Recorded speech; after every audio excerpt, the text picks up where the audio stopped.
సేవ చేసేటువంటి పరివారం ఇంకా జాగ్రత్తగా ఉండాలి. ఎందుకంటే స్వామి దగ్గర ఉండటం ఒక పుణ్యమైతే ఆ పుణ్యకర్మలోనే అనేకమైన పాపాలు చేసేటువంటి క్రాంతిని, భ్రమను, కామక్రోధాదులను మనకు కలిగింపజేస్తూ ఉంటాడు. అది మాయ అన్నారు.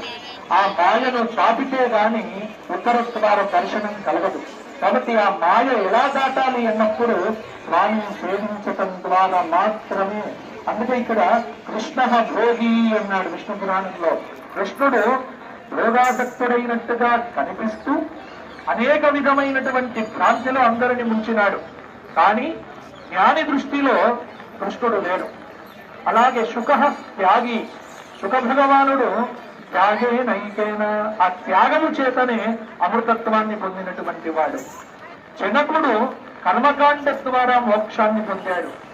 రామచంద్రమూర్తి కర్మను